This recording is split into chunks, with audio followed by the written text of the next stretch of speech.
Hey family, welcome back to my desk. As you can see, this is literally taking the world by storm as far as awareness. I do want to say that this is not anything that's new inside of this community. I have been in the religious space, the scholarly space, and have studied Hinduism, Buddhism for many years, and I did not even know that this actually occurred inside of this community.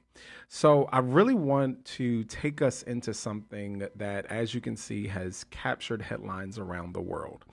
This little girl, Aryatara Shakya, only 2 years and 8 months old, has been chosen as the new Kumari, or living virgin goddess, in Nepal.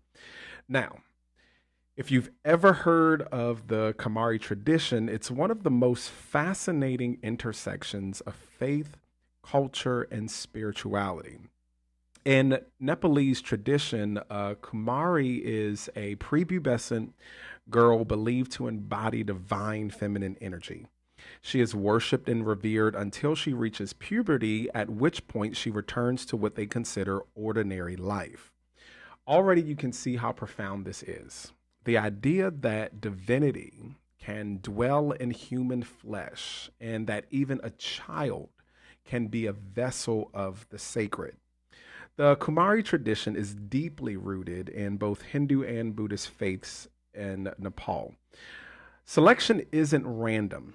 It's a rigorous process. A child must meet certain physical and astrological criteria, and once chosen, this little girl is going to be honored as a living goddess, participating in ceremonies, festivals, and blessings. What strikes me is the symbolism. For the community, the Kumari is a reminder that the divine isn't just in temples or scriptures. It is alive among us. The divine is embodied, present, touchable.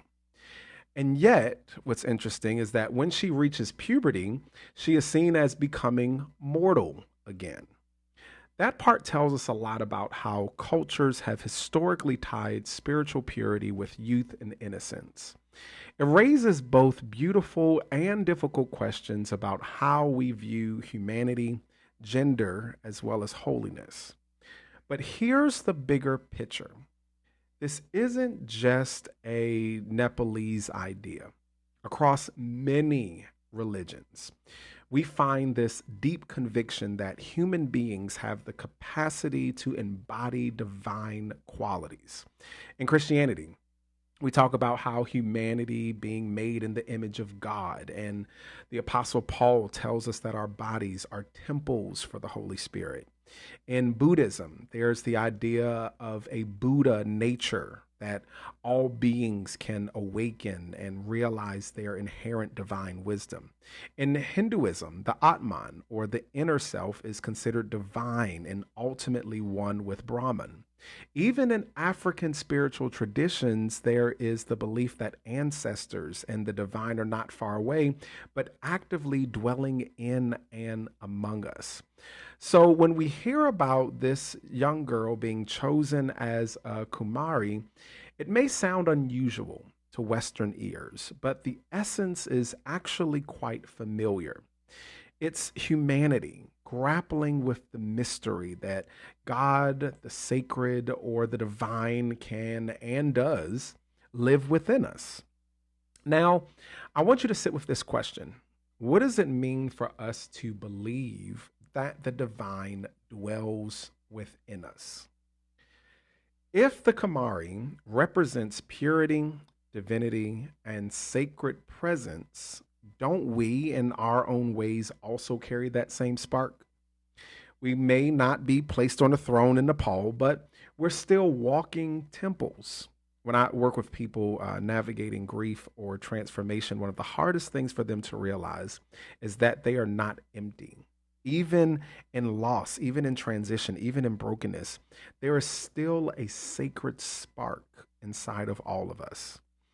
The Kumari tradition challenges us to recognize the divine not only in extraordinary individuals, but also in the everyday faces around us, in children, in elders, in people that society might overlook. Here's where I want to really bring this home. If we truly believed that we carry divine nature within us, how differently would we live? Would we speak more kindly to ourselves? Would we treat others with more compassion? Would we approach our work, our families, our struggles with a little bit more reverence? I believe that we would. And I believe that part of what faith traditions across the world are trying to remind us is of this very essence. The story of this little girl is not just about one child in Nepal, it's about a universal truth. Divinity is not far away, it is present, it is near, it is dwelling within the human experience. Listen, if this conversation made you think, I'd love for you to do two things. Number one, like and share this video so others can join in this reflection. Number two, drop a comment below with your thoughts on this one particular question. Do you believe that every human being carries a spark of the divine? Why or why not? Your answers actually might inspire someone else and literally allow them to see something great within themselves inside of a whole new light. As always, thank you for spending time with me at my desk. I'm Dr. Dandridge. Remember, whether or not the world recognizes you as a living goddess or living temple, you are still sacred. You are still valuable, and you are still carrying something divine within you.